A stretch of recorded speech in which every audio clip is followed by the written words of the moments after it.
Leader Stephen Flynn.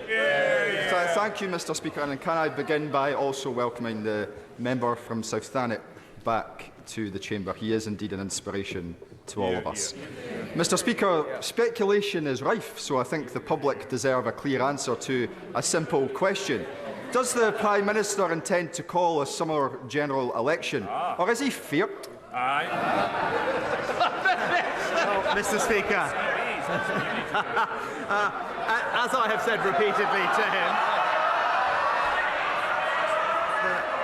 there is, Mr Speaker, spoiler alert, there is going to be a general election in the second half of this year, and at that moment the British people will in fact see the truth about the honourable gentleman opposite me, because that will be the choice at the next election, Mr Speaker. A party that is not able to say to the country what they would do, a party that would put at risk our hard-earned economic stability, or the Conservatives that are delivering a secure future for our United Kingdom.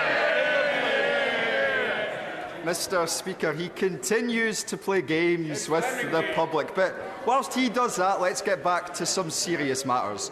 Because I was taken aback this week when a former Prime Minister spoke some sense. Alas, it was indeed David Cameron, because what he said was that in relation to graduate route visas, if any restrictions are implemented, it will lead to job losses, it will lead to university closures, it will lead to a reduction in research. And University Scotland outlines £5 billion of economic value at risk. So can I ask the Prime Minister, does he agree with the Foreign Secretary? The Foreign Secretary also said that the levels of legal migration to this country are too high, Mr Speaker, and that's what I believe also, which is why it is right that we are taking decisive action to bring the numbers down. And, Mr Speaker, that plan is working. In the first 3 months of this year, the visas issued are down by 25%, Mr Speaker. Migration is on its way to being returned to more sustainable levels, and I appreciate that is a point of difference between